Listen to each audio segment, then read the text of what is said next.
ये आंदोलन नहीं है, ये भारत की सनातन की जनता की आवाज है और जो एक अपराधी के खिलाफ उठाई गई है। और अपराधी जो आतंकवादी श्रेणी का है, जो भारत में संविधान दिवस के मनाया जाना चाहिए, उस के वायोलेशन में सरकार और पुलिस प्रशासन कोई कार्रवाई नहीं कर रहा। इसलिए हम लोग यहाँ इकट्ठे हुए हैं और हम चाहते हैं उसने जो किया है भारतवर्ष की समस्त बेटियों के साथ, जो लांछन लगाए हैं, जो आपराधिक कृत्य किए हैं, उस पर FIR दर्ज हो और उसे जेल भेजा जाए। हमने कहा FIR करके उसको जेल भेजा जाए और उसका जो भी इन्वेस्टिगेशन आपको करना है किया जाए। उनने पहले 15 दिन कहा था, फिर 7 दिन कहा, लेकिन हम सहमत नहीं हुए तो उनने 3 दिन का टाइम मांगा है और प्रॉमिस किया है कि हम 3 दिन में आपको FIR की कॉपी देंगे। माफी मांगना तो हम खुद स्वयं कहते हैं ना कि हमें पहले अपराध कर लेने दो, हम माफी मांगने तैयार हैं। उस आदमी को एक बार सामने लाओ, पूरी जनता जूते मारेगी और सब माफी मांगेंगे। मेरी प्रतिक्रिया ये है, जब तक चैन से नहीं बैठेंगे, जब तक वो आदमी गली गली जूतों से नहीं पिटेगा, जब तक उसके खिलाफ FIR नहीं होगी और वो जेल नहीं जाएगा।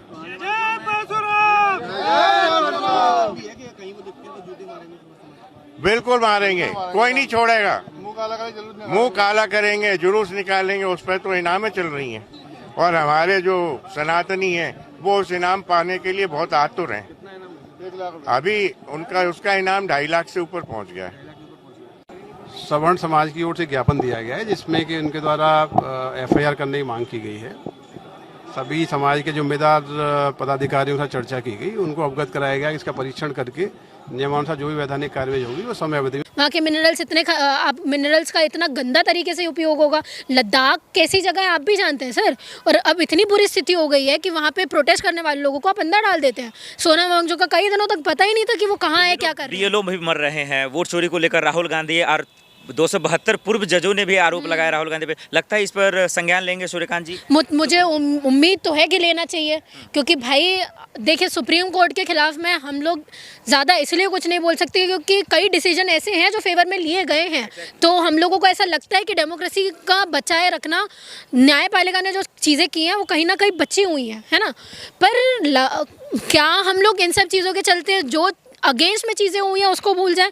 ये चीज़ नहीं हो सकती। और जैसे आपने कहा कि BLO ने आत्महत्याएं की हैं क्योंकि उनके ऊपर इतना प्रेशर है ना, पार्लियामेंट के थ्रू, है ना, मिनिस्टर्स के थ्रू इतना प्रेशर है कि आपको करना है।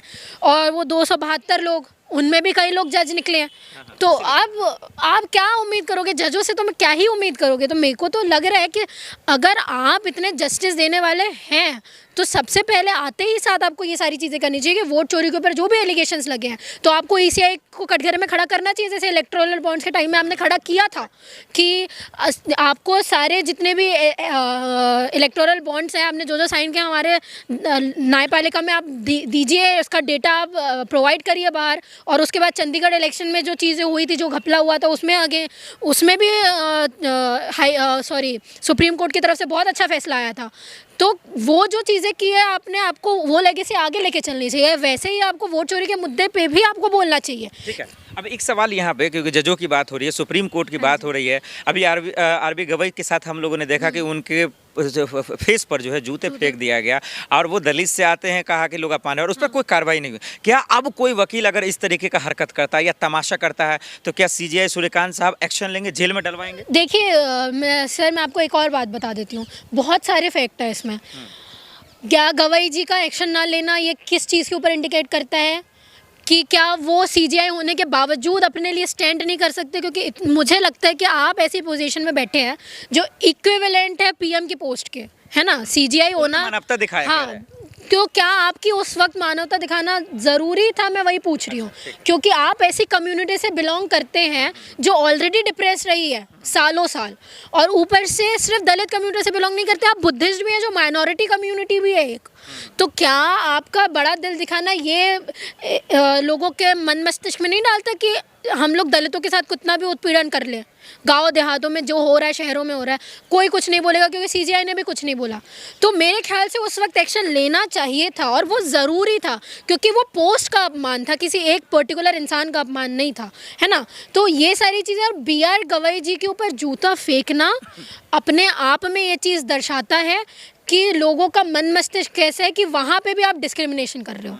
और मैंने पहले भी ये चीज़ बोली थी, क्या उनकी जगह में डीवाई चंद्रचूड़ जी होते और उनके ऊपर ये चीज़ होती तो पुलिस वाले तुरंत एक्शन लेते। सर कुछ भी बोलता सीजीआई कोई भी होता, अगर डीवाई चंद्रचूड़ जी भी ये चीज़ बोलते कि कोई ज़रूरत नहीं एक्शन लेने की, पर पुलिस कार्रवाई करती क्योंकि उनके ऊपर प्रेशर है कि सीजीआई के ऊपर जूता पड़ा है। पर यहाँ पे पुलिस उसको जूता देती है, उसको 3 वक्त का खाना खिलाती है, उसको घर छोड़ के आती है। एक आखिरी सवाल ले लेता हूँ कि अब ये उम्मीद करेंगे वकीलों का जो हौसला बढ़ रहा है, कभी भीमराव अंबेडकर जी का मूर्ति तोड़ देते हैं, जैसे कि अनिल मिश्रा साहब जी हैं ग्वालियर में, वो भी धमकी देते हैं, क्या इन लोगों का इलाज होगा? ये उम्मीद करें अब उन लोगों के अंदर डर और कानून का खौफ पैदा होगा? देखिए कानून का खौफ तो पहले से ही है सर, क्योंकि कानून का खौफ नहीं होता तो वो अभी तक ये हिंदू राष्ट्र भी घोषित कर चुके होते। कानून का खौफ नहीं होता तो वो अपने ही लोगों को बिठा चुके होते।